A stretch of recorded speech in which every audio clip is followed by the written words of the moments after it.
Tonight we wander through the unsolved.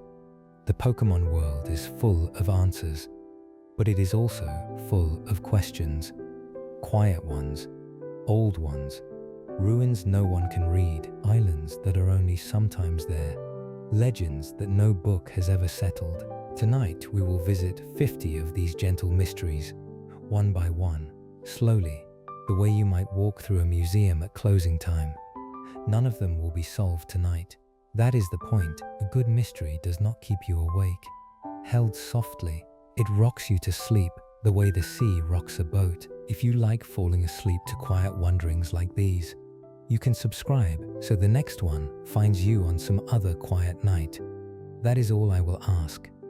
Now get comfortable, let your eyes close, and let us begin with the oldest question there is, the first mystery. Which came first, Arceus or Mew? The old myths of Sinnoh say that before there was anything, there was Arceus, the original one. The stories say it emerged from an egg in a place with no shape and no time, and that it shaped the world. Every mountain, every sea, everything, the myth says, began with Arceus. But there is another story. It belongs to Mew. Mew is a small, gentle, pink creature that drifts through deep jungles. And the old records say something remarkable about it. They say Mew holds within its body the beginnings of every kind of Pokémon there is. They call it the ancestor, the first one, the single life that all other Pokémon flow from. And here is the mystery. Both stories cannot be first. If Arceus made everything, then Arceus made Mew.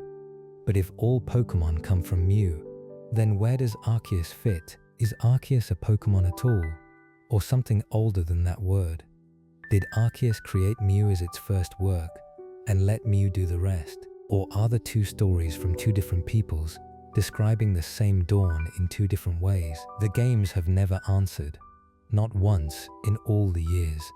The myth of the creator and the myth of the ancestor sit side by side on the same library shelves, and no page has ever joined them. Some questions are left open on purpose.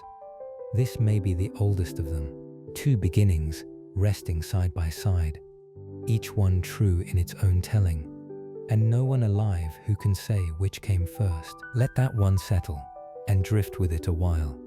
We will move on gently. The second mystery, the island where Mew hides, far out at sea, beyond the maps most people carry. There is said to be a place called Faraway Island. It is well named. Almost no one has ever been there. The island appears on no ordinary chart.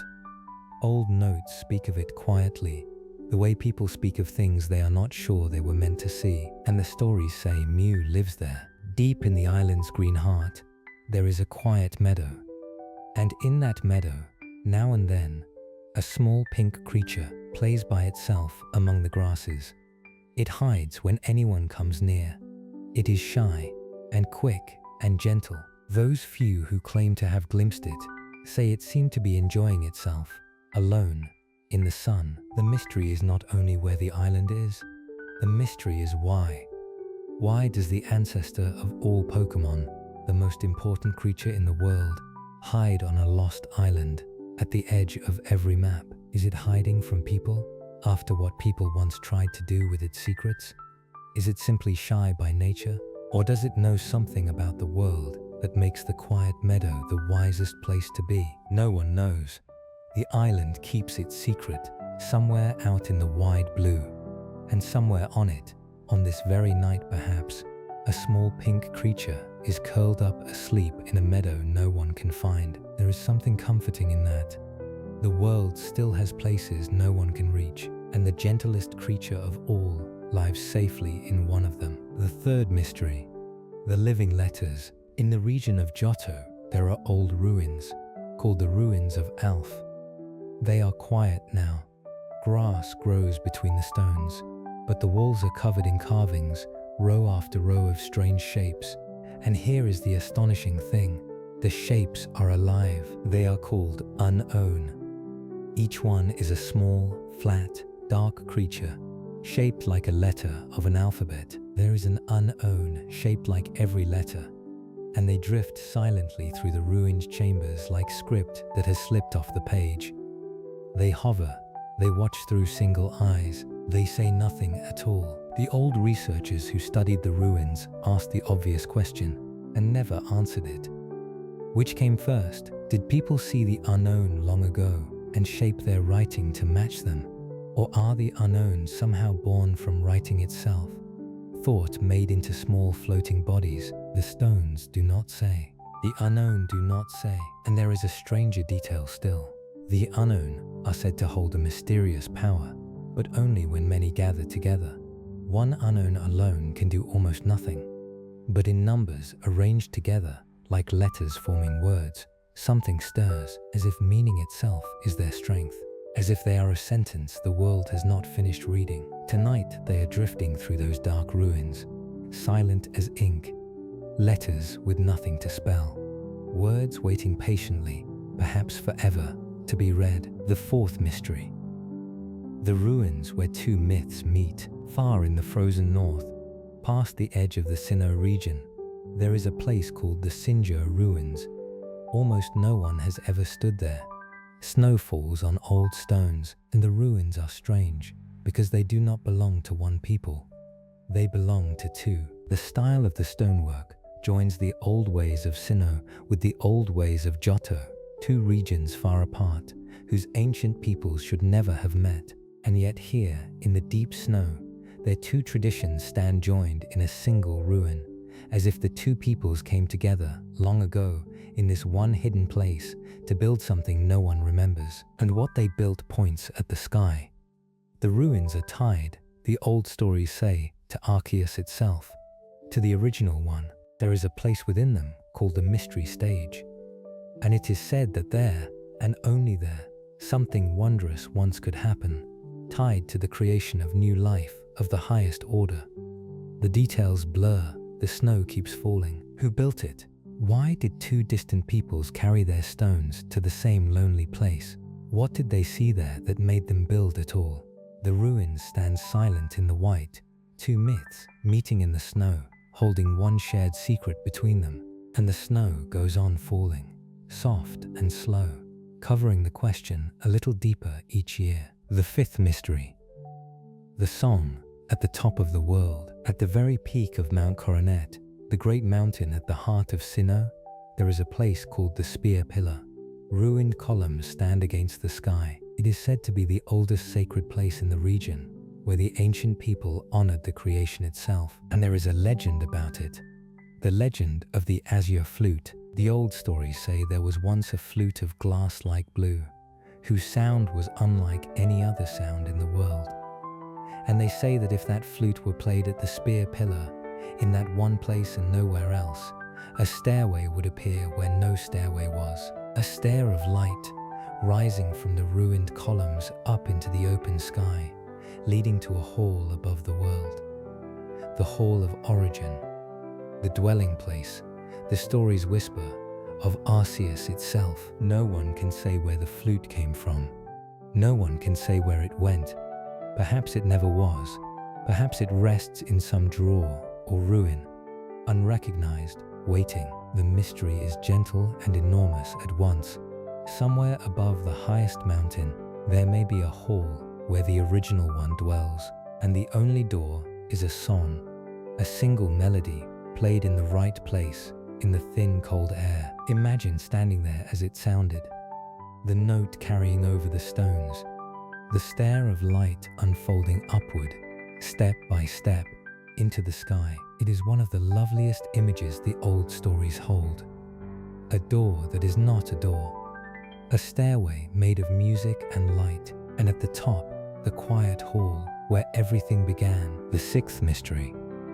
The world on the other side. The old myths of Sinnoh speak of three great beings: Dialga, tied to time; Palkia, tied to space; and a third, spoken of more quietly, Giratina. Giratina does not live in our world. It dwells in a place the stories call the Distortion World, a world that lies alongside our own, sharing its every border and following none of its rules. In the Distortion World, the stories say, up and down lose their meaning. Islands of stone drift free in a twilight sky. Waterfalls pour sideways. Time itself is said to move strangely there, or hardly at all. The mystery is everything about it. Why does such a place exist?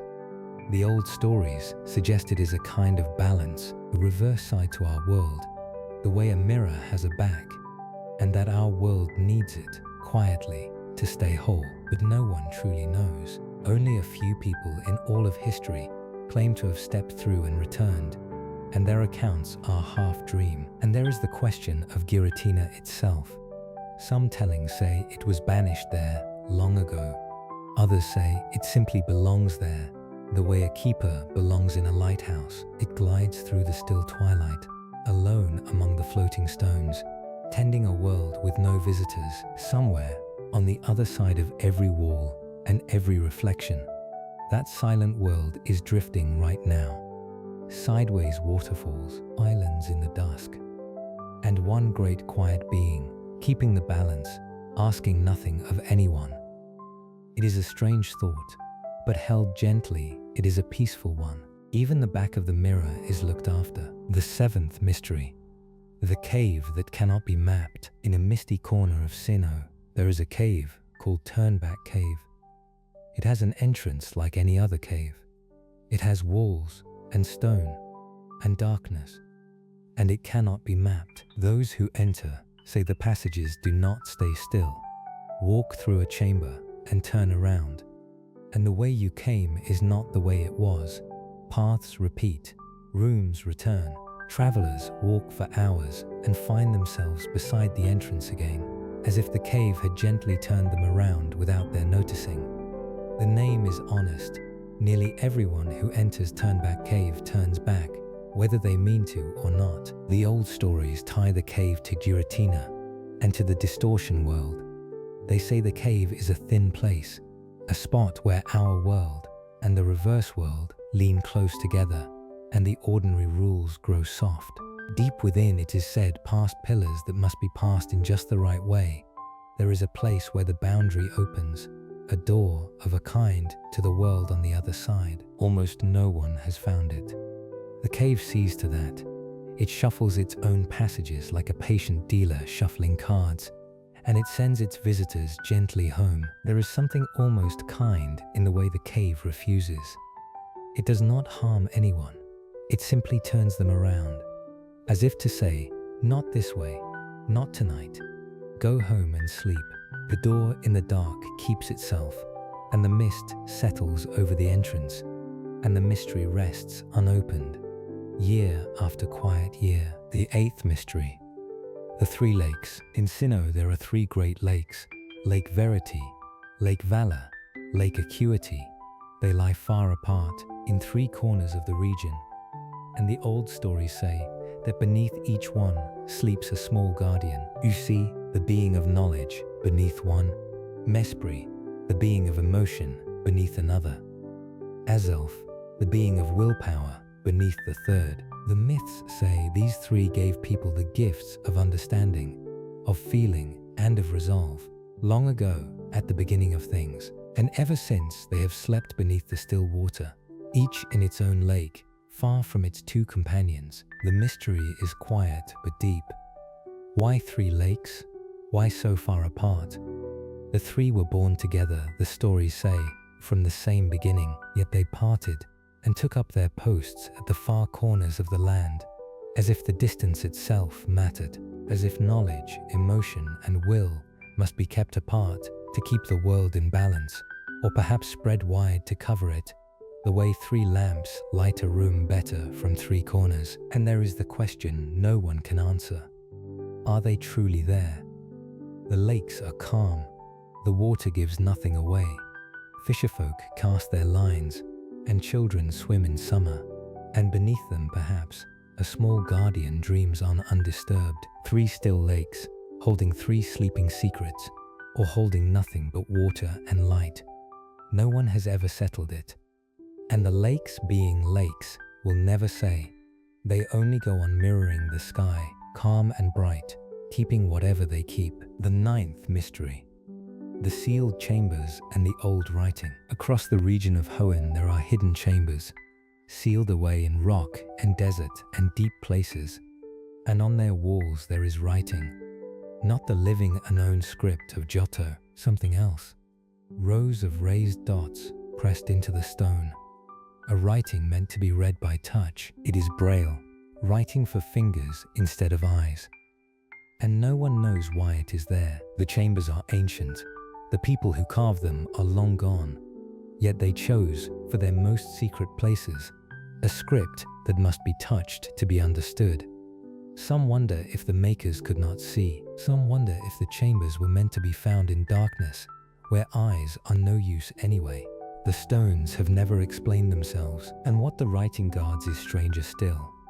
The old dot script speaks in riddles, and those riddles, the stories say, once sealed away 3 ancient beings: Ridgerok, a creature of living stone; Regis, a creature of ancient ice; Registeel, a creature of strange metal. 3 golems, made long ago, shut into 3 hidden rooms and left in the dark, waiting through the ages. Who sealed them, and why? Were they dangerous, or precious, or both?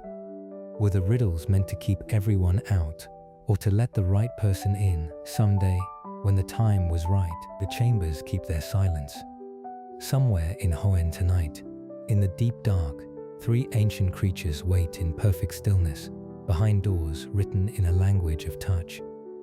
They have waited a very long time. They are good at it. Let them wait a little longer, patient in the dark, while you drift. The 10th mystery. The Temple of the Sleeping Giant. At the snowy northern tip of Sinnoh stands the Snow Point Temple. It is old beyond record. Snow lies thick on its steps. The people of the town below have guarded it for generations, keeping visitors away, though many of them no longer remember exactly what it is they are guarding. Inside, the temple descends, floor below floor, colder and colder, the ice thickening on the ancient stone. And at the very bottom, in the deepest chamber, something enormous lies still. Rigigigas, the Great One, the colossal being that the old myths say once towed the very continents into their places, dragging the land masses across the young world with ropes.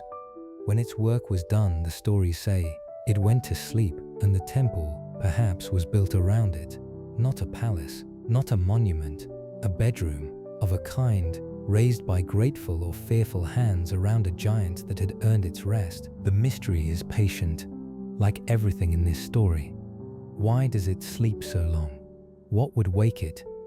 The old tales hint that only the presence of the 3 golems it made, Regirok, Regise, and Registeel, brought together in that cold hall, could stir it, as if the Great One would only rise for its own children, and for nothing less. The town above goes about its snowy life, and far below, through it all, the Shaper of Continents sleeps on, wrapped in ice and silence, dreaming whatever a mountain-sized being dreams. It has been resting since before history. It is in no hurry at all. There is no better neighbor for a sleeping town, and no better thought for a sleeping listener, than a giant that finished its work long ago, and lay down well. The 11th mystery.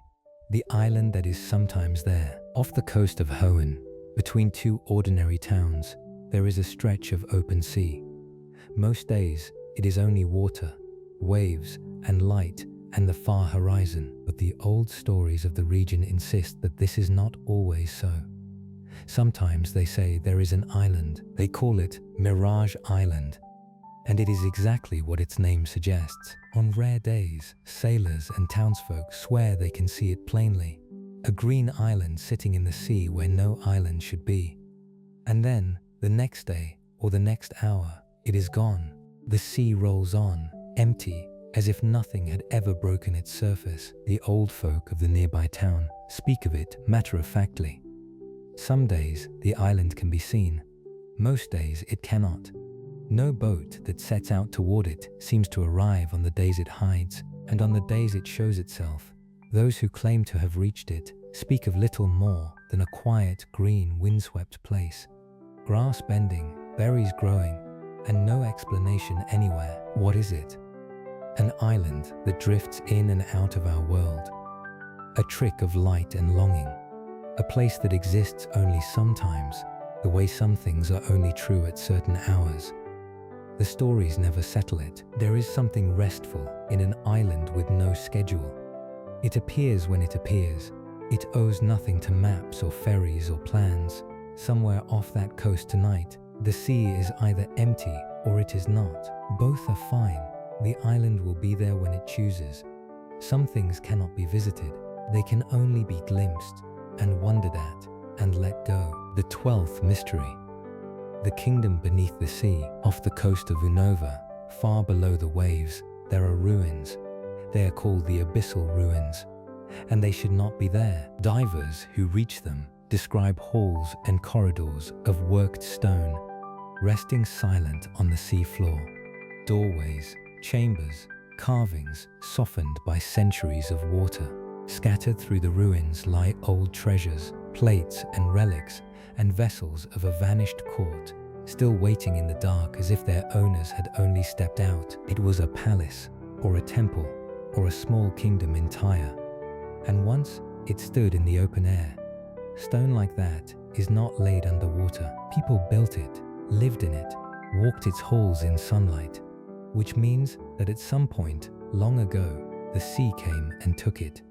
Slowly or suddenly, no one knows. The kingdom sank and the water closed over it, and the world forgot. Who were they? No history names them.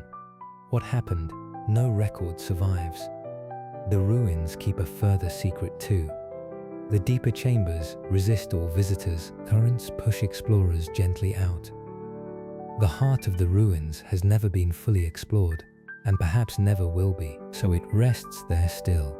Tonight, a drowned kingdom, dark and cool and quiet, its treasures unstolen, its story untold. Fish drift through doorways where courtiers once walked. It is a sad thought, held one way, held another. It is peaceful beyond words. Nothing troubles the abyssal ruins, nothing hurries there. The sea keeps the old kingdom like a memory it refuses to give up, and the long sleep of that quiet court goes gently on. The 13th mystery. The castle under the sand. In the Unova desert, the wind never quite rests. It moves the dunes, grain by grain, the way centuries move. And beneath those dunes lies a castle. It is called the Relic Castle. Long ago it stood proud above the ground, the seat of an ancient people. Then the desert came, slowly, the way deserts do, and the sands rose around its walls year after year and swallowed it whole. What remains is buried, towers under the dunes, courtyards full of sand, stairways descending into the dark, floor below floor, deeper than anyone has safely gone. And the old stories say, the ancient people of that castle worshipped a sun. Not the sun in the sky, a small one, a living one, Volcarona, a great moth whose wings scatter burning scales like embers, glowing with light and heat. The stories tell that long ago, in an age when ash or cloud dimmed the true sun, and the world grew cold and dark, Volcarona's fire took the sun's place. Its light warmed the ancient people through the long darkness. They built for it. They honored it. Deep in the castle, it is said, there was a chamber made for the living sun itself. Did it truly happen? A darkened age, a moth of fire holding back the cold. The stones under the sand hold the answer, and the sand holds the stones. Somewhere beneath that desert tonight, the buried halls are silent and warm, and perhaps a small sun still glows in the deepest chamber, patient as embers, remembering the age when it kept a whole people alive. The dunes shift softly overhead. The castle sleeps in the earth, and the wind goes on smoothing the sand, like a hand smoothing a blanket over something well tucked in. The 14th mystery. The dragon that was one. The region of Unova tells a legend about its two great dragons, and it begins with neither of them. It begins with a single dragon that no longer exists. Long ago, the story says, there was one dragon, one only, a being of tremendous power, whole and complete. It served two heroes, brothers, who together sought to build a new kingdom. But the brothers quarreled. One believed in truth, in the world as it is. The other believed in ideals, in the world as it should be. Neither would yield. And the great dragon, bound to them both, could not choose between them. So it split. From the half that sided with truth came Reshiram, a white dragon wreathed in fire. From the half that sided with ideals came Zekrom, a black dragon crowned in lightning. Where there had been one being, now there were two, opposed and equal, each carrying half of what the original had been. And the legend adds a third figure, quieter and sadder. Kyurem, a grey dragon of ice, empty where the others are full. Many tellings hold that Kyurem is what remained when the one became two. The husk, the leftover shell of the original dragon, drained of its truth and its ideals, waiting in the cold for a wholeness that has never returned. The mystery is the first dragon itself. What was it like when truth and ideals were one thing and not two? No story describes it.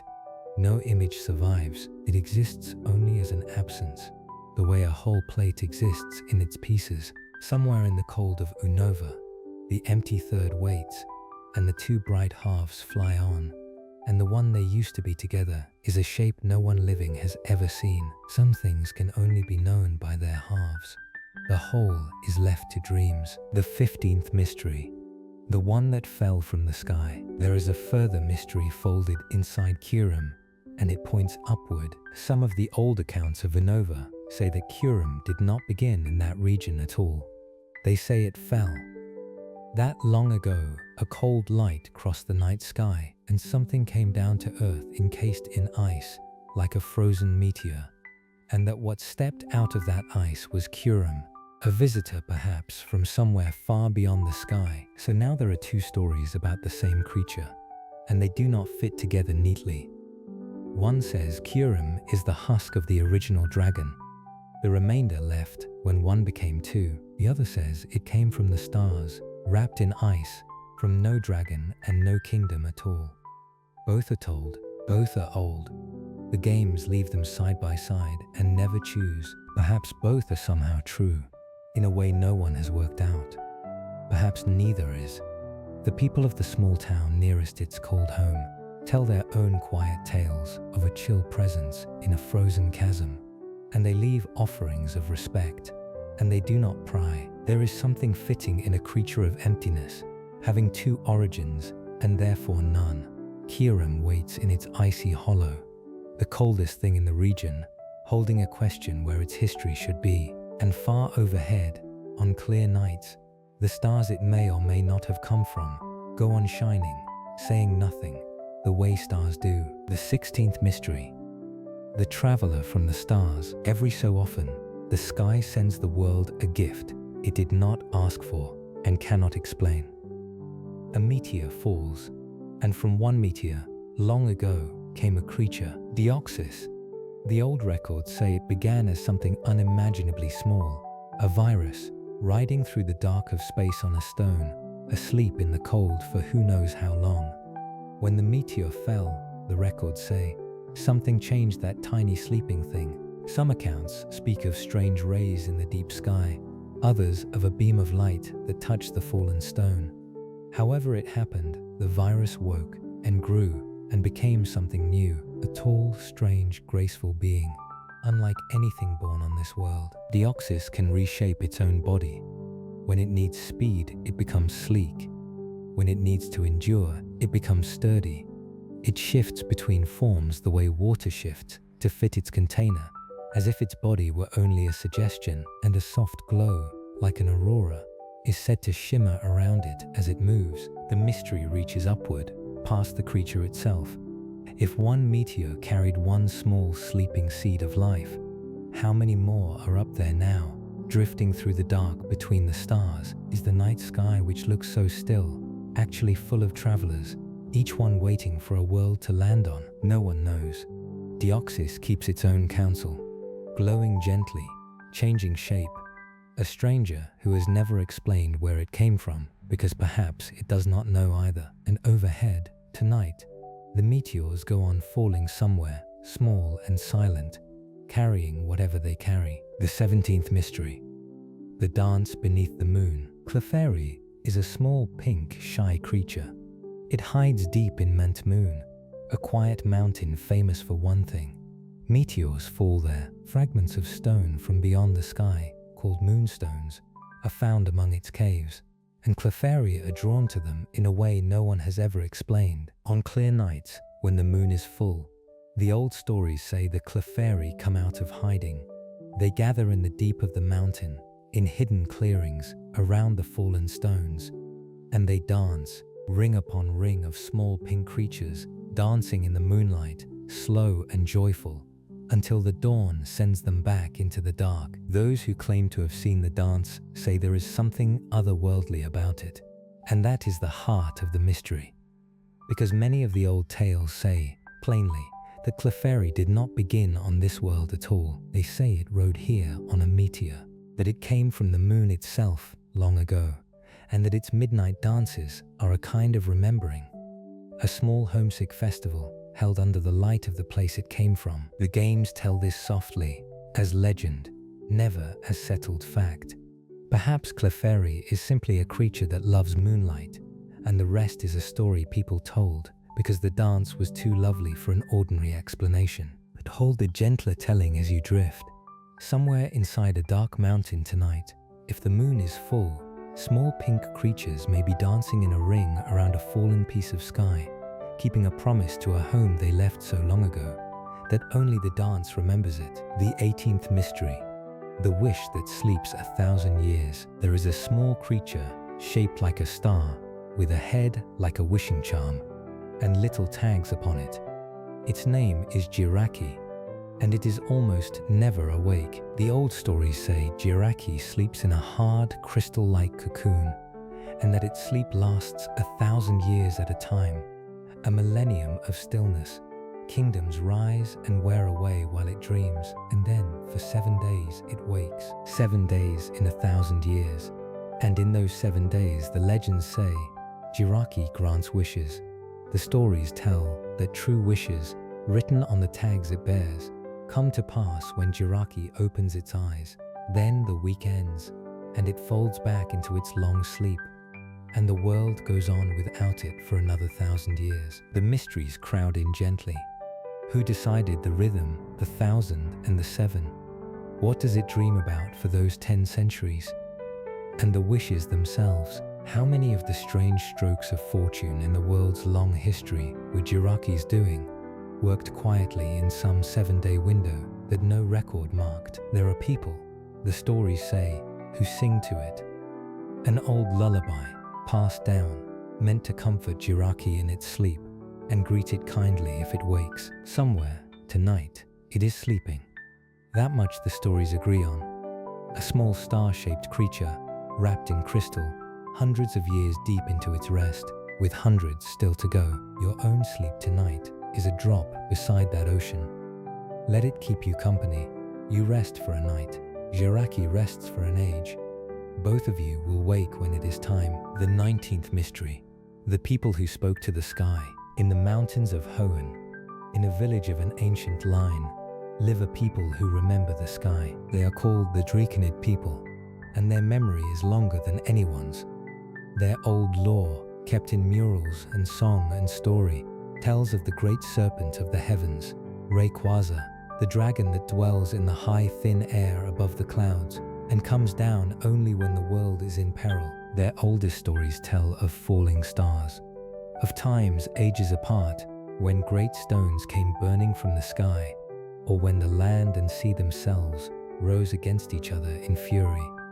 And each time, the lore says, the sky answered. Rayquaza descended, green and vast, wreathed in light, and calmed the raging world, and rose again into the blue and vanished. The Draconid people did not merely witness this, they kept it. Generation after generation, they preserved the songs and the signs, believing a time would come when the sky dragon must be called again. Theirs is a whole civilization shaped as a message to the future, a 1,000-year act of remembering, in case the world should one day need what they knew. The mystery is double. There is Rayquaza itself, alone in the high dark, circling the world above the weather. And there is the quieter human mystery. What must it be like to belong to a people whose whole purpose is to remember one thing perfectly across 1,000 years for a day that may never come? Both are up there still. The dragon in the high air, the memory in the mountain village. Two long watches kept in parallel, patient as the sky itself. The 20th mystery, when people and Pokémon were one. Among the oldest writings of Sinnoh, there are a few lines that stop every reader who finds them. They are simple lines. They say that long ago, in the beginning days, people and Pokémon lived together as one, that they shared their tables and their homes, that the line between them was so thin in those days that some tellings say there once were Pokémon that became people, and marriages between the two, and that no one then thought it strange. Read that again, slowly, the way the old scholars must have. In the oldest days, the stories say, people and Pokémon were not two kinds of thing.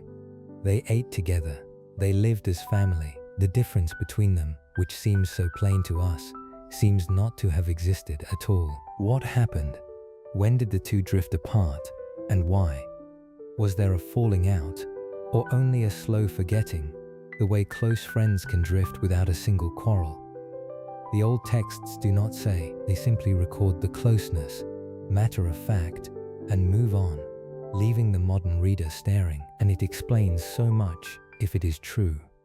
Why people and Pokémon still seek each other out. Why a child and a small creature can become inseparable in an afternoon. Why parting from a beloved Pokémon feels less like losing a pet and more like losing kin. Perhaps it is not a new bond forming.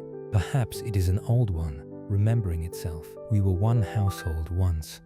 The oldest lines whisper. And every friendship since, between every person and every Pokémon, is the world quietly trying to move back in together. That is not a mystery to puzzle over. It is one to be warmed by, like a fire banked low, still glowing from a very old flame. The 21st mystery, the souvenir from a faraway place. Sometimes a mystery is small enough to hold in one hand. In Sinnoh, the stories tell of a curious little object that would occasionally turn up. A strange souvenir, a small charm shaped like an odd grinning figure. No one in Sinnoh could say quite what it was. Those who passed it along would explain only that it came from a faraway place, a distant island region, somewhere warm, far over the sea. A place most people in Sinnoh had never seen and knew almost nothing about. And that was all. A little charm, a vague direction, a name of a region that meant nothing to most who heard it. But think about what a small thing like that means. It means the world is bigger than the map on the wall. Beyond the regions everyone knows, across water, no ferry crosses, there are other lands entirely. Places with their own peoples, their own Pokémon, their own guardians and festivals and myths. All of it going on right now, completely unknown. And every so often, one small object from such a place slips across the distance, changes hands, and ends up in a stranger's pocket like a message in a bottle. The mystery is not the charm. The mystery is everything behind it. The unvisited beaches, the unmet friends, the unheard songs, whole worlds of ordinary life, happening somewhere warm and far away, connected to you by nothing but one odd little grinning keepsake. The world keeps most of itself in reserve. That is what the souvenir whispers. However much you have seen, there is more, patiently existing without you, waiting to be discovered someday or never. Either way, it is out there tonight, warm and real, under the same moon. The 22nd mystery, the man who cannot die. In the region of Kalos, there is a story that people lower their voices to tell.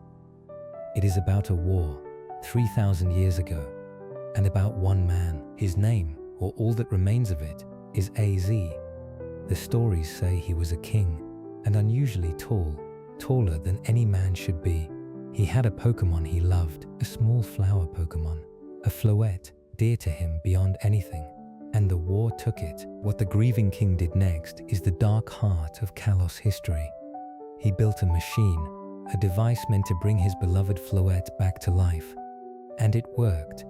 His little companion opened its eyes again, but the machine drew on the lives of many Pokémon to do it, and the king, in his grief and fury at the war, turned his terrible machine upon the war itself and ended it in fire. The machine did one more thing. It changed him. The light of it made AZ undying, and when his Floette learned what its own return had cost, what the machine had taken from so many others to give it back its life, it left him. It simply went away. And so the stories say he walked for 3,000 years, unable to die, unable to forget. The tall king wandered the world with one hope, that someday his Floette would forgive him and come back. The mystery is not whether it happened. Kalos remembers its war. The mystery is the waiting itself. Where did he walk all those centuries? And the flower Pokémon, alive somewhere all that time, holding its small grief just as long. Some tellings say that after 3,000 years, the two were reunited at last, and the long walk ended. Let us believe that telling tonight. Some waits should end, even in stories. Especially in stories. The 23rd mystery. The two islands of sleep. Off the coast of Sinnoh, far out in the water, there are two small islands that face each other across the sea. Full Moon Island, New Moon Island. And between them, they hold the whole mystery of a night's sleep. On Full Moon Island, the stories say, dwells Cresselia, a graceful being trailing veils of soft light tied to the crescent moon, and to good dreams. Her glowing feathers are said to bring peaceful sleep and to turn nightmares gentle. People have long sought a single feather, the lunar wing, as a charm against bad dreams. On New Moon Island, alone, dwells Darkrai, a shadowed being tied to deep darkness and to nightmares. Where it drifts, sleep grows heavy and dreams grow troubled. It has been feared for as long as it has been known, but the old stories, told carefully, are kinder than the fear. They say Darkrai does not mean the harm it causes. The nightmares are simply what it is, the way cold is what winter is. Some tellings say it even protects in its way, keeping people from places they should not go, wrapping itself in bad dreams as a warning rather than a weapon. And when its darkness lies too heavy on someone, a feather from the far island lifts it. The two are a pair, the deep dark and the soft light, facing each other across the water, balancing every sleeper between them. The mystery is why. Why does sleep need two islands? Why a keeper of nightmares at all? Perhaps dreams, like everything else, need their shadow to hold their shape. Tonight you will sleep somewhere between those two islands, as everyone does. And if the dark one drifts near, remember the other island is always there, just across the water, light glowing on the tide. The 24th mystery. The tower that burned. In the old city of Ekritiak, in Johto, there were once two towers. One still stands, tall and whole, the roost in ancient days of Lugia, the guardian of the seas. The other is a ruin. The people call it the Burned Tower, and its story is told quietly, out of respect. Long ago, lightning struck the tower, and it caught fire, and the rain that finally came was too late. The tower burned for days, and in the fire, 3 Pokémon died. The old accounts say it plainly and say no more. 3 nameless Pokémon, trapped in the blaze, lost. Then something happened that turned a tragedy into a mystery. Ho-Oh, the rainbow-winged guardian of the skies, came down to the smoking ruin, and it brought the 3 back, not as they had been, reborn, remade. From the ashes rose 3 new beings that had never existed before. Raikou, crackling with the storm's own lightning. Entei, burning with the fire that took the tower. Suicune, clear and pure as the rain that came too late. The 3 creatures of the disaster itself, given life. And here is the question the old stories never answer. Who were they before? 3 Pokémon died in that tower. What kind? Whose companions? Were they great beasts already? Or 3 small ordinary creatures, unlucky and unremarkable, chosen by nothing but the fire? No record says their old lives are gone as completely as the tower's upper floors. The three of them run the land to this day. The stories say, swift and solitary. Do they remember? Is there, somewhere inside the storm and the flame and the rain, a faint memory of being small and safe and someone's? The mystery keeps itself, but it changes how you see them. Not three monuments of power, 3 second chances, still running, wearing the disaster that ended them as a new beginning. The 25th mystery, the voice of the forest. Deep in Ilex forest, in Johto, the trees grow so thick that noon looks like evening. And in the deepest part, there is a small shrine. It is old and plain and lovingly kept. The people of the nearby town tend it, as their parents did, as their grandparents did. It is dedicated to something they call the voice of the forest. The voice has a name, Celebi, a small green creature, part sprite and part guardian, that the stories say does not live in the forest so much as it lives in the forest's whole history at once. Because Celebi, the old tales insist, travels through time. It drifts between the ages the way other creatures drift between trees. It is said to appear in times of peace, and that wherever and whenever it shows itself, the woods grow green and glad. Grass rises in its footsteps. The stories say it leaves behind, sometimes, an egg from another era entirely, or vanishes with a sound like wind through leaves, gone not to another place but to another year. The shrine is the mystery's gentle heart. Why there? What is it about that one small clearing that ties a time-traveling spirit to it across all the centuries? The townsfolk do not know. They tend the shrine anyway. Perhaps that is the answer. Perhaps the shrine is not a door for Celebi, but a promise from the people.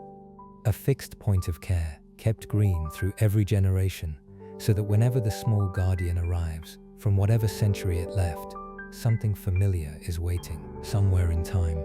Tonight, Celebi is drifting between the years, the stories say, past forests, future forests, all of them one forest to it, and in every era it visits, the same small shrine is standing, tended by someone.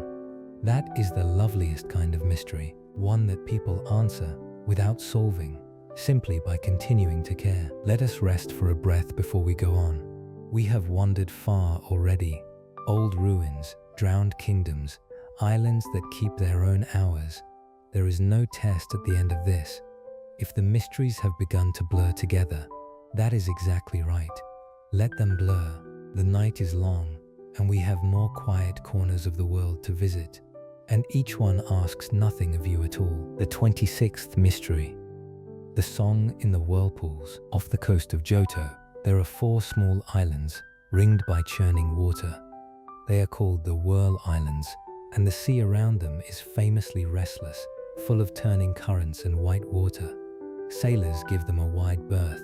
Beneath them, the islands are hollow, opening into deep caves that wind down below the sea. And in the deepest chamber, the old stories say, lives Lugia. The guardian of the seas is said to have left its ancient roost in the towers of Akrutiak long ago, and taken refuge here, at the bottom of the churning water, in the dark where no one comes. Its power is so great, the stories say, that it sleeps in the deep on purpose, to keep the storms of its own wings away from the world. But the mystery is what the sailors tell. On certain still nights, they say, a sound rises from the Whirl Islands, a long, low, beautiful cry, half song and half sigh, rolling out across the dark water. Those who have heard it cannot describe it well. They only agree that it did not frighten them. It made them quiet. Some say it made them think of things they had not thought of in years. Is it Lugia singing in the deep? Is it the sea in the hollow caves? No one has ever settled it. The whirlpools keep everyone at a respectful distance, which may be exactly what they are for. Somewhere under all that turning water, in the still heart the currents guard, something old and gentle may be singing to itself tonight. Let the sound of it, whatever it is, roll through you on its way out to sea. The 27th mystery. The Rainbow Promise. In Akrutiak City, The tower that did not burn still stands.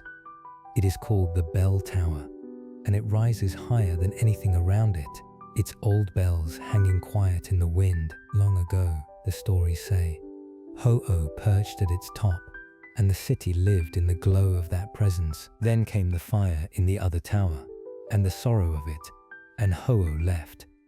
It rose from the bell tower and vanished into the sky, and the stories say it made, in its leaving, a kind of promise that it watches still from somewhere above the clouds, and that it will return and show itself to one whose heart is pure. Ever since, the people of Ikrutiak have kept the tower and kept the question, what does it mean, a pure heart? The old tales never define it. Not a perfect heart, surely. Perhaps a kind one, perhaps an honest one, perhaps simply a heart that wants nothing from the seeing except the seeing itself. And so the mystery lives quietly in every person who looks up. Now and then, someone claims a glimpse, a shape of 7 colors, impossibly high, crossing between clouds. A feather found on a rooftop, shimmering like a rainbow made solid. Each claim is a small renewal of the promise. Ho-Oh is up there somewhere tonight.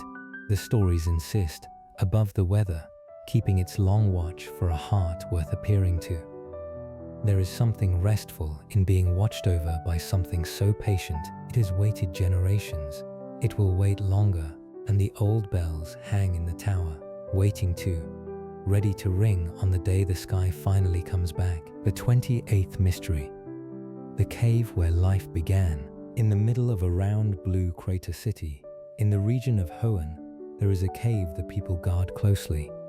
The city is Sutopolis, built inside the walls of an ancient volcano, reachable only by water, and the cave is called the Cave of Origin. The name is the mystery. Origin of what? The people of Sutopolis have watched over the cave for as long as their history remembers, and they do not speak easily about why. The old accounts say only this, that the cave is sacred beyond all other places, that deep within it, the very energies of the land and the sea lie close to the surface, as if the world's own heart beat a little nearer to the skin there. Some tellings say the ancient beings of land and sea, Groudon and Kyogre, once slumbered in its depths. Others hint at something older still, a place where life itself, in some way no story dares to finish, first stirred. Ordinary people are not allowed inside. It is not a rule of fear, the guardians say, but of respect. Some places are not for visiting, they are for keeping, and so the little blue city goes about its life, ringed by crater walls, floating on its quiet lagoon, with the world's perhaps oldest room sealed gently in its midst. The mystery is not hidden away in some far wilderness. People live beside it. They hang their laundry and hold their festivals, a short walk from a door behind which everything possibly began. That is its own kind of peace, the deepest question in the world, kept safe by ordinary neighbors, generation after generation, like a fire no one lets go out. The 29th mystery. The Mountain of Gentle Farewells. In the middle of a misty channel in Hoenn rises Mentpire. It is a mountain of remembrance. For generations beyond counting, the people of the region have brought their departed Pokémon there, laying them to rest on its slopes, marking the places with small stones, climbing its paths with flowers in their hands. The lower slopes are wrapped in fog, and the fog never fully lifts. The higher you climb, the quieter it becomes.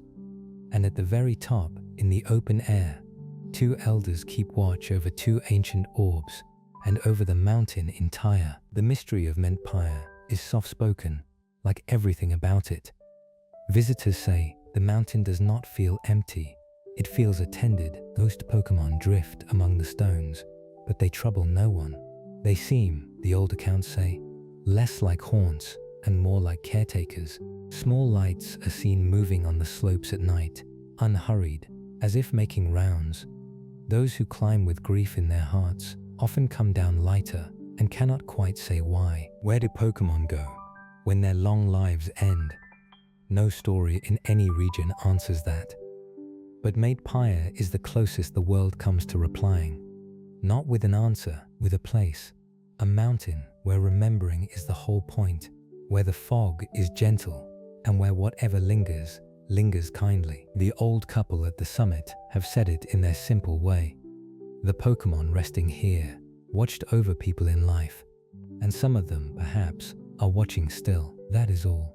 On the misty mountain, love just keeps doing what it always did. There are worse mysteries to fall asleep beside. The 30th mystery, the red one in the lake. North of Mahogany Town in Johto, there is a broad, quiet lake called the Lake of Rage. Fisherfolk know it well, and every so often, for as long as anyone can remember, the lake produces something impossible, a red Gyarados. Gyarados are blue. Every child knows it. Their scales are a deep sea blue, always and everywhere.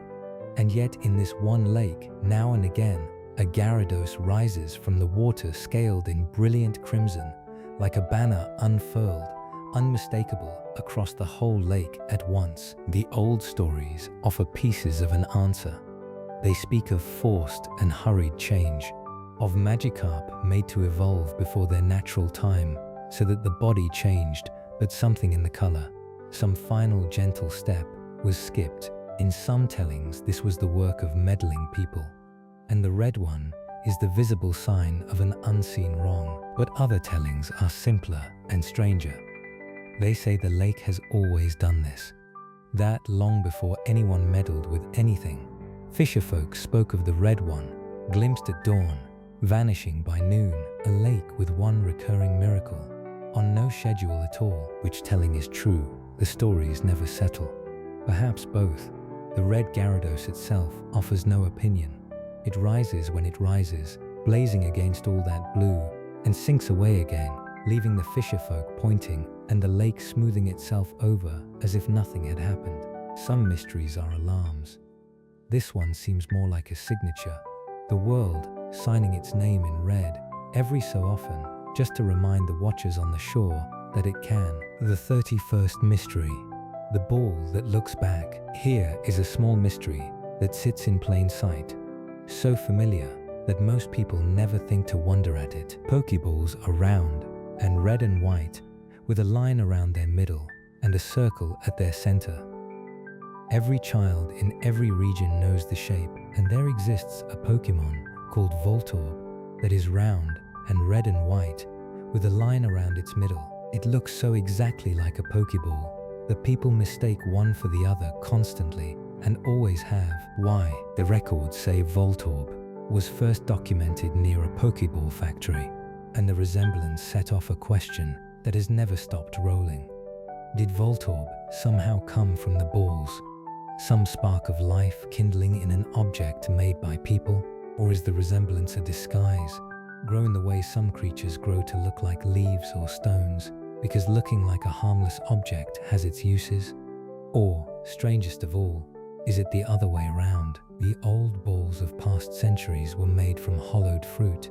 When the modern ball was designed, did its makers, knowingly or not, copy a shape that was already alive? The games never answer. Voltorb itself only rolls and hums with stored electricity, and occasionally startles the unwary. Its evolved form, Electrode, is rounder and quicker, and just as silent on the matter. It is a small, comic, perfect mystery. Somewhere tonight, in a drawer or a shop or a meadow, there is a round red and white shape, and no one looking at it can be entirely sure which kind it is. The world contains at least one everyday object that might, now and then, be looking back, gently of course, and with no intention of explaining itself. The 32nd mystery, the copy with no original. Ditto is a small, soft, pinkish creature with a simple face and no fixed shape. Its one great gift is copying. Show a Ditto any Pokémon, and it can remake itself into a perfect likeness in moments, shape and color and all. When it relaxes, or laughs, or sleeps, it melts back into its own plain, puddled form. The mystery is what Ditto is when it is not copying. Every other creature in the world is something. A Pidgey is a Pidgey all the way through, but Ditto seems to be, at rest, almost nothing at all. A soft blank, a body waiting for instructions. Its whole nature is borrowed, worn for a while, and set down again. And so people have always quietly wondered, is Ditto a creature that learned to copy? Or is copying all it ever was, a living possibility with no original underneath? And there is a stranger wondering, told softly, never confirmed. Some have noticed that Ditto is small and pink and can become anything, and that these words also describe Mew, the ancestor said to hold all Pokémon within itself. And they have wondered whether Ditto might be connected to Mew somehow. An echo of it, even some whisper. A copy of Mew that did not come out whole, keeping the boundless shape-changing but losing everything else. The games have never said any such thing. It remains a wondering only. But it gives the little blank creature a certain poignancy. Perhaps Ditto is a photocopy of the first page of the world, faded but functional, cheerfully becoming whatever stands in front of it, because being itself was the one gift it did not receive. It does not seem to mind. It plays, it transforms, it melts, it naps. Whatever it is or is not, it is at peace with it, which is more than most creatures with fixed shapes can say. The 33rd mystery. The stones that fell together long ago, the old accounts say. A meteor shower fell upon a place called Meteor Falls in Hoenn. Stones from beyond the sky came down in numbers, and among everything that fell, 2 creatures were found. They are called Lunatone and Solrock. Lunatone is shaped like a crescent moon, pale gold with red unblinking eyes. Solrock is shaped like a small sun, warm orange stone with a ring of rocky rays. One is said to draw its power from moonlight and to grow active in the night. The other is said to draw its power from the sun and to shine with stored light. A moon and a sun, made small, fallen from the sky into the same valley. The mystery is the pairing itself. 2 creatures, shaped like the 2 great lights of the sky, arriving together. Coincidence seems too thin an answer. Were they made somewhere, by someone? As a matched set, are they natural creatures of the deep sky? Moon things and sun things, of which we have only ever seen these strays? Do they remember where they came from, drifting in their slow, silent way, always a little apart from the creatures of the earth around them? They have never explained. Lunatone floats through the night, still as a held breath. Solrock turns gently in the day, radiating a mild warmth. They do not seem lost, exactly. They seem like visitors who have decided to stay, keeping their own counsel and their own hours, one on the day shift and one on the night. And perhaps that is the gentlest way to hold this mystery. The sky sent the world a little sun and a little moon of its own. Long ago, no explanation attached. They are still here. The night shift is on duty right now, somewhere, floating pale gold in the dark, watching over the sleeping valley that caught it. The 34th mystery. The jewel that holds a soul. In a city of water and canals called Altamara in some tellings and remembered differently in others, there is a story about 2 guardians and a jewel. The guardians are Latios and Latios, the gentle twin dragons of the shallows, swift and shy, able to bend light around themselves and vanish from sight.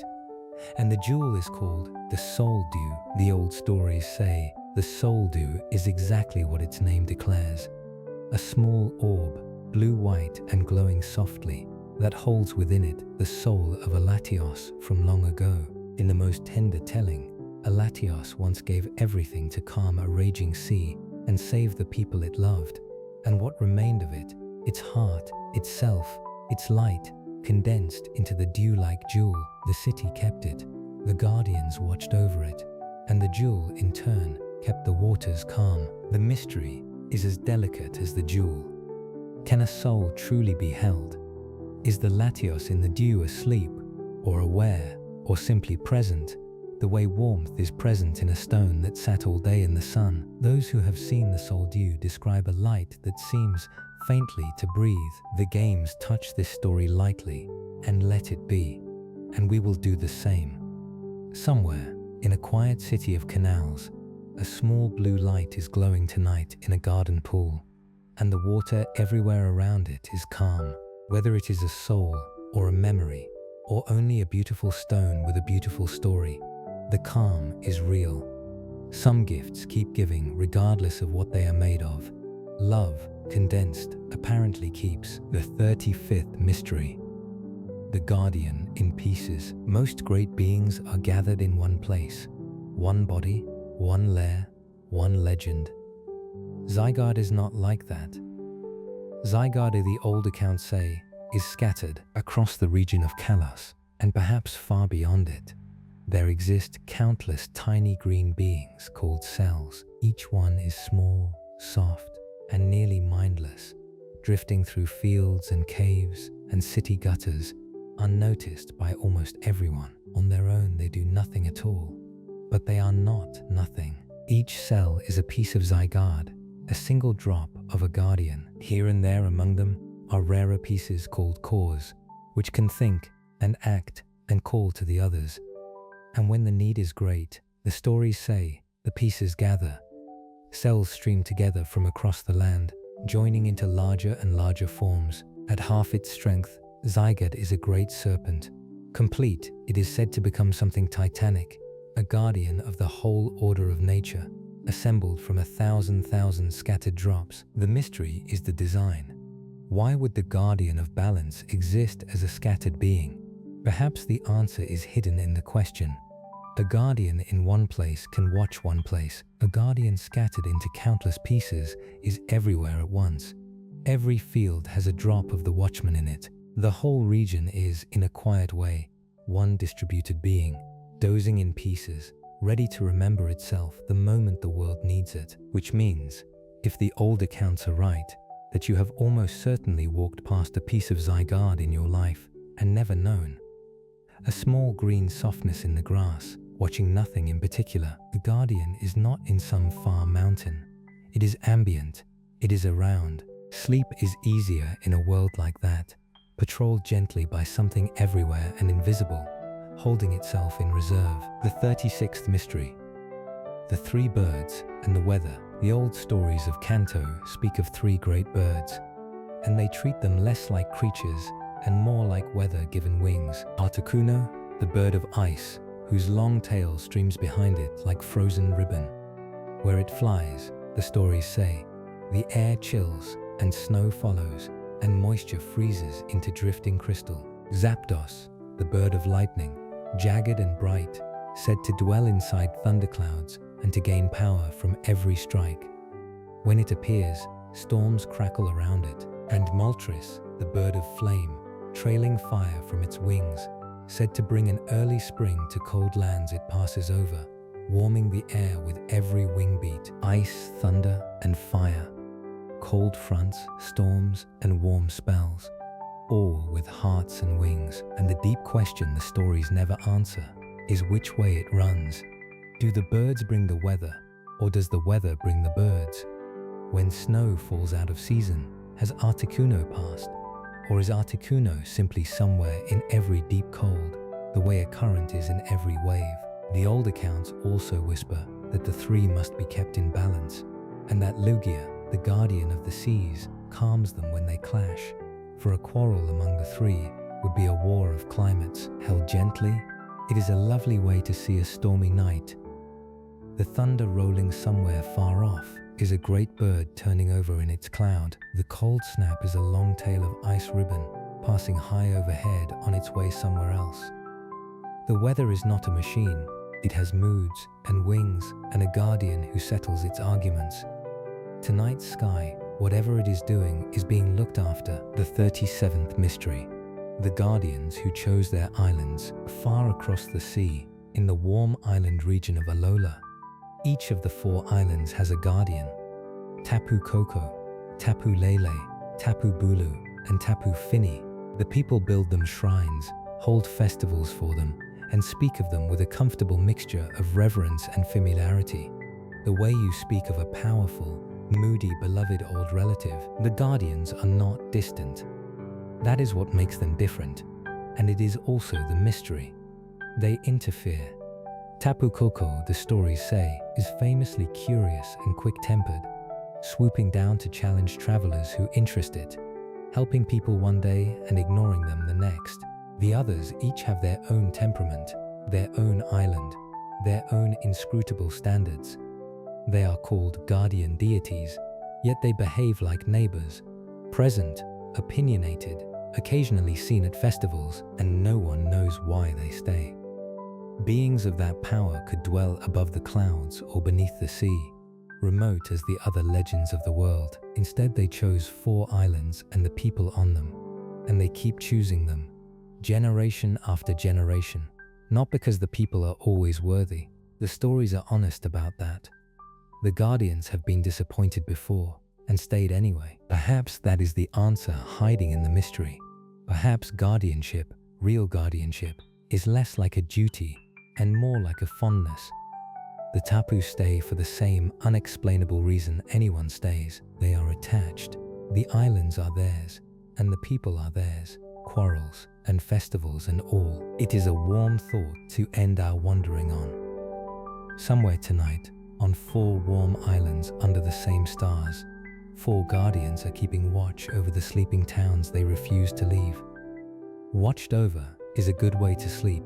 It always has been. The 38th mystery. The land beyond the rift. In the Alolan Islands, in certain places at certain times, the sky opens. The old accounts tell of holes in the air, called ultra wormholes. They appear without warning, sudden shimmering tears in the fabric of the world, and things come through them. Not from another island, not from another region, from another world entirely. The place beyond the tears is called ultra space, and it is nothing like ours. Those few who have crossed through and returned to tell of it speak of drifting through corridors of pale color, past strange lights and stranger stillness. They describe a place with different rules, where distance and time feel slack, where you might fall for what feels like a moment and arrive somewhere hours later. They describe worlds beyond worlds, glimpsed like rooms through half-open doors, each one lit by its own kind of sun. And through the tears, sometimes, come the visitors. The old accounts call them the ultra beasts. They are strange in ways that are hard to hold in the mind. One drifts like something made of glass. One steps with the wrong number of legs. One glows in a color that seems slightly off, as if it does not quite belong to any wavelength of light our own eyes were built for. They arrive, look around, sometimes wonder, sometimes go home. They rarely explain themselves. The mystery reaches out in every direction. How many worlds are there on the other side of every quiet stretch of sky? Are the ultra beasts like us in ways we cannot see? Do they wonder about us the way we wonder about them? And if the sky can tear here and a stranger step through, is our own world one of the strange places from someone else's window? The rift closes, the visitor drifts on. Ultraspace goes on being itself, whatever that is, just behind the ordinary blue. It is a strange thought to hold, but held gently, it becomes a kind one. The world is not the small room we thought it was. It is a house with many doors, and most of them are quiet tonight. And the ones that are not are only letting through polite visitors, drifting for a while and going home again. The 39th mystery. The Lonely Third. We spoke earlier of the Sinnoh Three, Uxie and Mesprit, and Azelf, the 3 lake guardians of knowledge and emotion and will. But there is a matching mystery in another region, and it is quieter and lonelier. In Kanto and Johto, the old accounts speak of 3 legendary beasts, and we visited 2 of them already, at the Burned Tower. Raikou of the lightning, Entei of the fire, Suakune of the pure water. 3, born from the same tragedy, roaming the land in 3 different ways. But there are other 3s in the stories that never quite line up. In Hoenn, there are 3 sealed golems, Regirock and Regice and Registeel, waiting behind their braille doors. In Sinnoh, there are the 3 lake guardians. In Unova, the 3 musketeer-like guardians, Cobalion and Terrakion and Virizion, who watched over Pokémon fleeing an old human war, sheltering them in a green retreat. In Alola, 4 islands, 4 guardians. In Galar, a heroic pair, a great white beast and a red one, awakened long ago against a night that would not end. Threes and fours and pairs. Every region has its little constellation of ancient companions. And the mystery is why. Why do the legends of the world so often gather into small teams, 3 strong, 4 strong? Is it something about the shape of a story, that it wants a knowledge and a feeling and a will, or a rock and an ice and a metal, or a fire and a water and a plant? Are the great beings actually born in small teams, and the world just naturally sorts them that way? Or is it people telling stories who cannot help gathering big things into small handfuls, because a handful is what a story can hold? There is a soft comfort in it either way. Wherever the world has a great guardian, it seems to have 2 or 3 more nearby, keeping company. The old ones are not alone. Even at the very top of the pantheon, they are still in their small groups, a kind of family, sleeping in their lakes or their chambers or their high winds, together, apart, together, in the way of families everywhere. The 40th mystery, the one who fell to a curse. There is a legendary being spoken of only in certain corners of the world, and its story is one of the saddest and softest in the pantheon. Its name is Cobalion, or Terrakion, or Virizion, and it is not one of them tonight, but another. Its name is Keldeo. Keldeo is small and swift and colored like water. It is said to be young by the standards of the great beings, and the old stories say that Keldeo trained under the 3 musketeer-like guardians in a green sacred retreat, seeking to become worthy of standing beside them. The training was gentle in some tellings and hard in others, and there came a moment when Keldeo felt itself not enough and ran, and had to find its own courage in the world before returning. That is the mystery. Not a lost city or a fallen kingdom. A single small legend, learning, in private, to be brave. We often think of legendary beings as complete, perfect from birth, powerful without effort, standing already at the height of their power the first time we see them. But here is one who was not. Here is one who had to grow and doubt and try, who had teachers, who had a moment of small failure, who left and traveled alone and came back. Somewhere in the world still, the stories say, Keldeo runs. It is not the oldest of the guardians, or the strongest, or the most famous.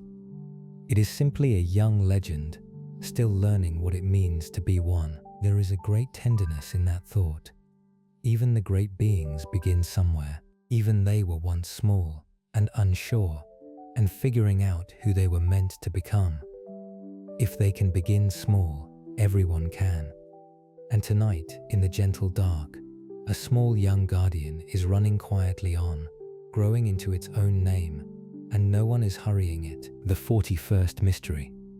The words in the reef. Off the coast of the Alolan Islands, deep beneath the waves, there are underwater ruins. Coral has grown over them, and fish drift through their old doors, and the sun through the water dapples patterns across their stones. The old accounts speak of them without agreement. There are pillars, there are steps, there are inscriptions, and the inscriptions are strange because they do not look like the writing of any of the peoples who ever lived on those islands.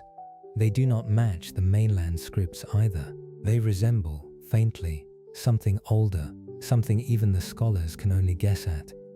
Some have suggested they might be the writing of a people who lived here before the islands rose to their present shape, when the land was different and the sea was elsewhere. Others have suggested something stranger, that the ruins are not from another people at all, but from another world, dropped through one of the rifts we spoke of, sinking to the sea floor long before any human eyes were there to see it fall. Ultra ruins in that reading. A visitor left behind. The scholars cannot settle it. The coral will not move for their notebooks. The reef fish look at their diving lights with mild disinterest. The words in the stone stay unread, softly, patient in the salt. And that is the mystery in its cleanest form. A message we cannot read, from senders we cannot name, resting quietly on the sea floor. Not urgent, not fading, just there, The world is old enough to hold sentences it will not translate for us. That is not a threat. That is a library, keeping its rarer books. Somewhere down there tonight, the words rest under the moving light of the sunken sun. Someone, someday, may read them, or they may go on being kept as they are, safely unread, which is a good enough fate for any old sentence. The 42nd mystery. The city that vanished. In the region of Galar, in the far corner of the map, there is a lake, wide and calm and cold. And beneath its still surface, the old stories say, there is a city. It has a name that has softened over the centuries. Some tellings call it a great trading center from long ago. Others call it a court, or a spirit town, or a village of great craftsmen. All the tellings agree on the ending. One day it was there, above the water, going about its life. The next it was gone, and the lake was in its place. What sank the city? The stories are shy about it. Some say a great being of the deep rose and swept the city under in a moment. Others say the sinking was slow, that the lake crept up and up over years, and that the last houses were still lit as the water climbed the walls. A few say the city did not so much sink as slip, as if it moved sideways into some other place and left its space to be filled with water. None of the tellings tell us whether the people got out. The mystery is heavier than most of ours, and yet the region holds it with a kind of calm. Fisherfolk work the lake and speak of the city without fear. Now and then a rooftop shape is glimpsed at low water. Now and then a small object washes up on the shore that no one made in the modern age. A carved wooden fish, a cracked lantern, a little bell. Somewhere at the bottom of that cold lake tonight, the old streets are quiet. Whatever happened to the people, the city itself is at rest, and the lake takes gentle care of it. That is enough for tonight. Some griefs get folded into landscapes and become just the shape of a place, and the place holds them so we don't have to. The 43rd mystery. The trees that hum. In certain forests in the region of Galar, and in a few other places besides, travelers report a strange thing. The trees hum. Not all trees, not always, but sometimes, in certain groves, at certain hours, you can hear a low, gentle, wandering hum coming from among the leaves. Sometimes it seems to come from one particular tree, sometimes from many at once. If you sit still and listen, the hum shifts, half a note up, half a note down, as if the wood were tuning itself, softly, for a piece of music no one is going to play. The reason, when at last it is explained, is not really an explanation. There are Pokémon called Trevenant that live inside old trees. There are Pokémon called Sudowoodo that look almost exactly like small trees themselves. There are creatures called Phantom that are said to be the spirits of children who wandered too far, gently gathered into small stumps by the forest, to be kept safe. Any grove might contain any of them. The hum, some say, is these hidden creatures singing quietly to one another, keeping in touch across the wood. The trees are talking. It is just that most of them are trees, and a few of them are more. The mystery is not solved by this. It is made cozier, because now, when you sit still in an old forest and hear the wood softly humming, you do not have to be afraid. You are being sung around. Some of the singers are Pokémon. Some may be memories. Some may be the old trees themselves, who have been standing for longer than the towns nearby and have picked up habits. Somewhere tonight, a small dark grove is humming to itself, in its own key, minding its own business. If your ears grow quiet enough to hear it, it will not mind you overhearing. Some places sing themselves to sleep. Let them. The 44th mystery. The masked ones. There is a corner of the Sinnoh stories that gets very little sunlight, and we should touch it kindly. In the deep grasses of a place called Eterna Forest, and in a few other old woods besides, there are creatures called Wormadam and Burmy. Burmy is a small caterpillar-like Pokémon that makes itself a little cloak. It weaves it from whatever is around. In leafy places, its cloak is leaves. In sandy places, its cloak is grains of sand.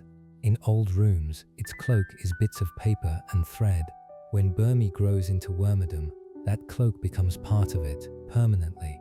Its body remembers, forever, the place it grew up. That is a mystery in its own quiet way. A creature that literally carries its childhood home on its shoulders all its life, unable and unwilling to change. Two wormerdom of the same species, one grown in leaves and one grown in the sand, will look almost like different creatures entirely. They are the same. The place made them different, and it lets us ask, softly, the same question about ourselves.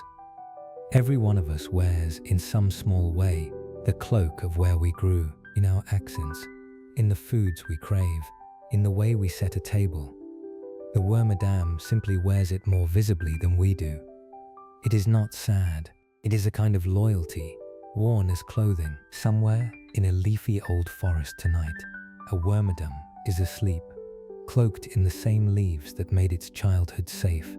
It has never seen the ocean and does not plan to. Its whole world is here, and it is dressed for it. There is peace in being made for a place. May you find it too, wherever you are lying down tonight. May you fit your evening the way the wormerdom fits its wood. The 45th mystery. The mimic in the flower. Deep in the forests and grasslands of Alola, near quiet ponds, there lives a small creature that has puzzled everyone who meets it. It is called Comfey, and it looks like a garland of flowers with a small pink face in the middle. It gathers blossoms as it drifts, weaving them into a soft crown it carries always. Sit near a Comfey, and the air fills with a gentle flowery calm. The scent is said to soothe pain and ease sleep. The mystery is simple, and no one has answered it. What is Comfey, really? Is Comfey a flower spirit, born from the blossoms it gathers, coming into being when enough sweet-smelling petals cluster in a warm place? Is Comfey a small fairy that discovered flowers made a lovely disguise? Is Comfey somehow neither, an ordinary creature that is simply happy to be small and pink and mostly hidden inside a bouquet?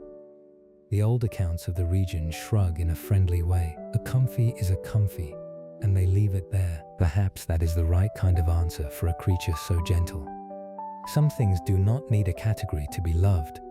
The people of Alola bring Comfey into hospitals and to those who are unwell, and the scent that drifts from the crown is said to ease the difficult hours. The Comfey does not ask what it is, and no one asks it back. It goes on gathering flowers. It goes on smelling sweet.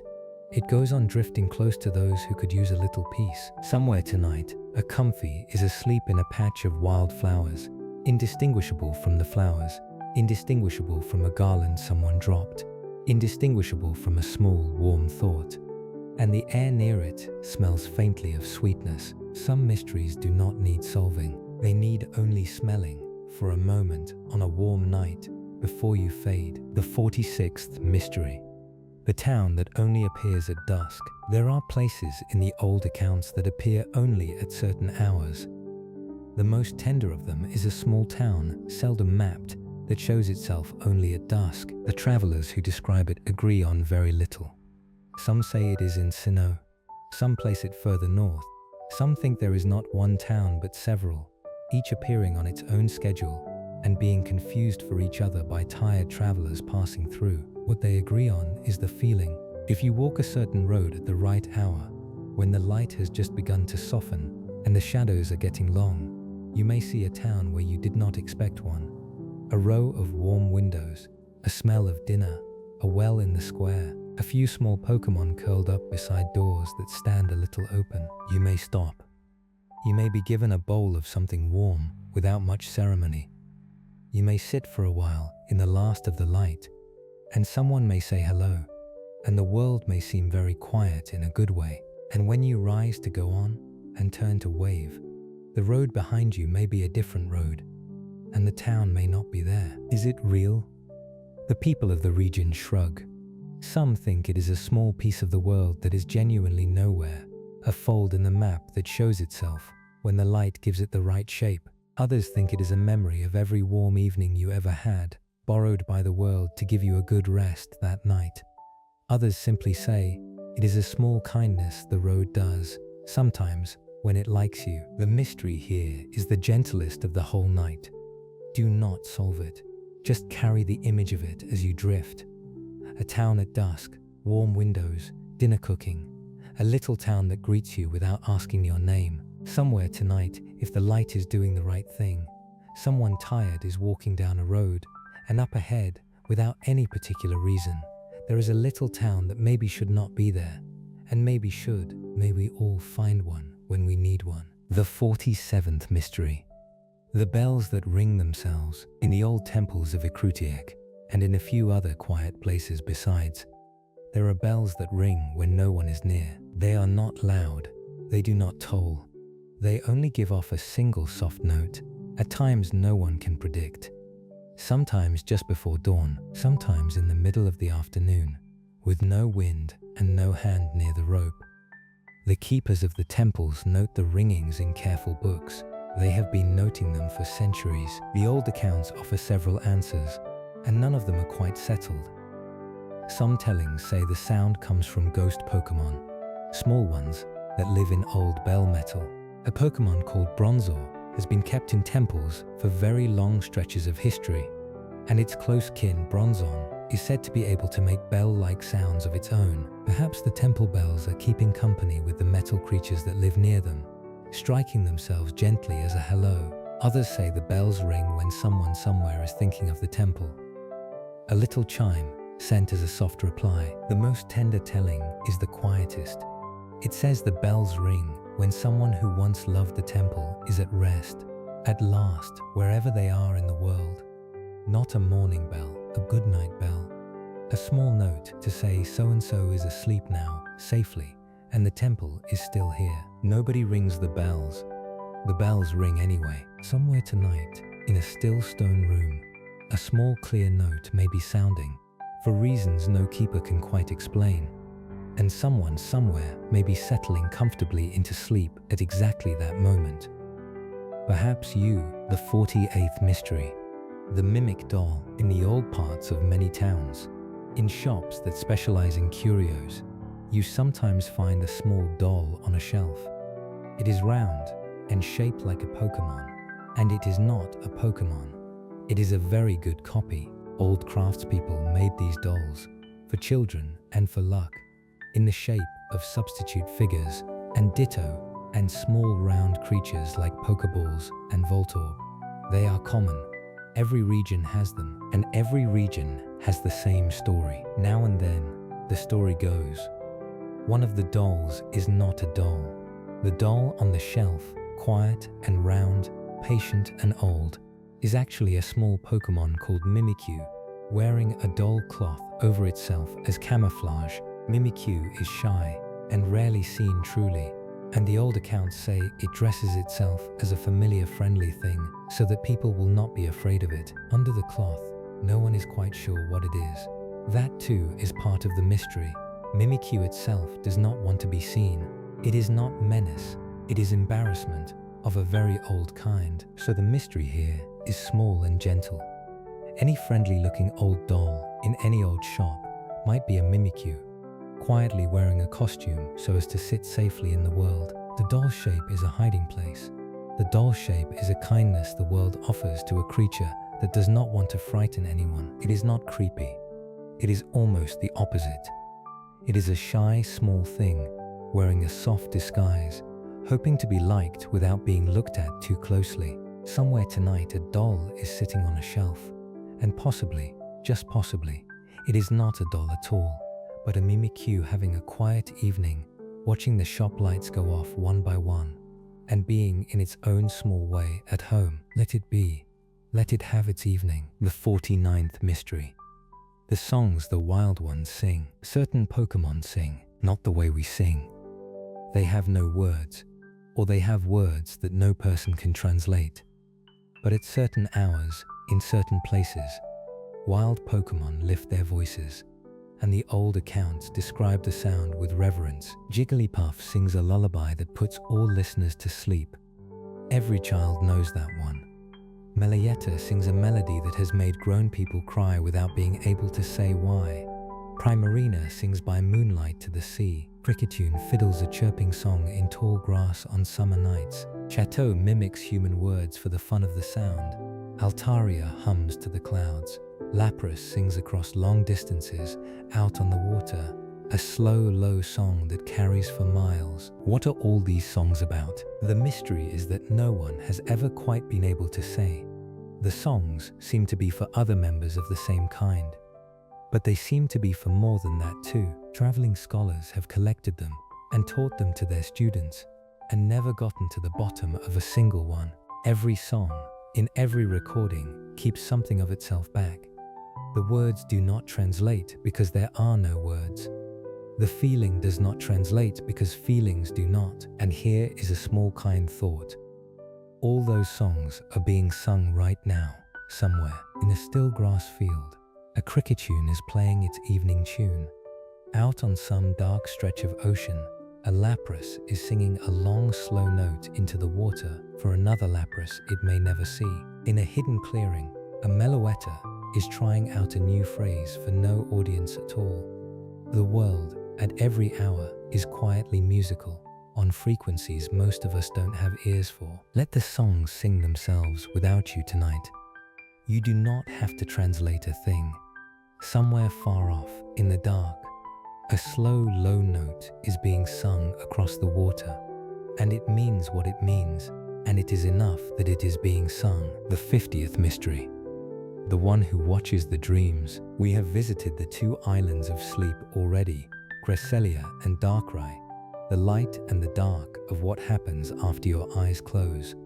But there is one more sleep mystery worth ending on, and it is the softest. There is a Pokémon called Munna, and its close kin, Musharna, small floating creatures, pink and dozy, decorated with soft flower shapes. They eat dreams. That is not a metaphor. The old accounts say that Munna and Musharna feed on the dreams of sleeping people, gently, without waking them, and that they can then breathe out the dreams they have eaten as a fine, pink, glowing mist. The mist is called dream mist. It has been used in old medicines and old lullabies to help those who cannot sleep. The mystery here is not what Munna does. The mystery is what happens to the dream after. If a Munna eats your dream and later breathes it out as mist, what is that mist exactly? Is it the same dream? Is it a different one, made from the same materials? Can someone else, walking through a mist made from your dream, feel a little of what you felt? Are the pink glows some sleepers see on quiet nights, the exhalations of dreams eaten in other rooms, in other towns, floating out into the dark and mixing there? The scholars are careful with this one. They call it food, they call it energy, they call it many things. None of the answers explain the light. None explains why the mist glows the color it does, or why some sleepers find it comforting to be near. Perhaps this is the answer. Dreams are not, in the end, private. Somewhere they go, and something else can taste them. And perhaps some of them come back into the air as pink glow, quietly softening the world for the next sleeper who happens by. The Munna and its Musharna friends are not stealing anything. They are moving the dreams around, composting them in a way, turning them into small light again. Somewhere tonight, a Munna is drifting through a warm, dark room, gently eating a dream someone has finished with, and later breathing out a soft pink mist into the night air. And perhaps, at exactly that moment, in another room down the street, someone is beginning to dream a dream they cannot quite explain, of pink light. The world takes care of its dreams and its dreamers, which brings us, sweetly, home. We are almost home. Before we let the whole night settle, let us do the thing this format is best at, which is nothing much at all. Let the names blur, let the ruins and the lakes and the islands and the shrines soften into one gentle feeling, like lights on a lake at night. The world has been sleeping alongside you for hours now. Everything we visited is exactly where we left it. Nothing needs looking after. Rest here for a moment, if your eyes are still open at all. 50 mysteries, laid out one after another like small lanterns on quiet water. None of them are yours to carry. Let them float where they float. if any of them stayed with you, and any of them slipped away. That is exactly how a night like this is meant to work. The ones you kept were the ones you needed. The ones you lost were being borrowed by someone else's dream. And now, before we let the whole gentle collection settle into silence, let us wander among them one final soft time. Not to solve, only to say goodnight. Somewhere on faraway island, a small pink creature is asleep in a meadow the maps do not know. In the ruins of Alph, small letter-shaped beings are drifting silently through dark chambers no one is standing in tonight, spelling nothing at all. In the snow at the edge of Sinnoh, the Sinjo ruins are still, and the snow is falling on them the way it has for 1,000 years. High on Mount Coronet, the wind is moving softly through the columns of the spear pillar, and the flute that could open the stairway is somewhere no one knows, resting in a drawer or a ruin. Patient is a good idea. In the distortion world, the sideways waterfalls are still pouring, and the twilight is still holding, and Giratina is still drifting alone among the floating stones, keeping the balance we never see. In Turnback Cave, the passages are still shuffling themselves quietly, sending back anyone who wanders in. In 3 quiet lakes across Sinnoh, 3 small guardians are asleep beneath the water, unbothered by fisherfolk or by seasons, or by anything at all. In Hoenn, in 3 sealed chambers, 3 ancient golems are still standing, still in the dark, having patient competitions with time itself and winning them. Beneath the temple in Snowpoint, a giant is asleep in ice, and has been since before there were histories. Somewhere off the coast of Hoenn, Mirage Island is either there or it is not, and neither answer troubles anyone tonight. Off Unova, the drowned kingdom rests on the seafloor, fish drifting through its doorways. Under the Unova desert, the buried castle is silent, and perhaps, deep in a warm chamber, a little sun is glowing on, remembering the age it kept alive. The original dragon is not, and its 2 halves fly on, and its cold third waits, and Kira may or may not have fallen from the sky, and it does not need to decide tonight. A traveler from the meteor changes shape somewhere, softly. In Wern's moon, if the sky is clear enough, Clefairy may be dancing in a ring around a fallen stone from home. Somewhere Jiraki is deep in its long sleep, hundreds of years into 1,000, safe in its crystal. The Draconid people are singing their old songs in their old village, and the great serpent of the sky is drifting above the weather, watched over and watching. In the very oldest stories, people and Pokémon share a table, and always will, whether or not the world remembers. And in a drawer somewhere, an old souvenir with a grinning face reminds someone that the world is bigger than the map on the wall. In Kalos, the long walk of the tall king is finished at last.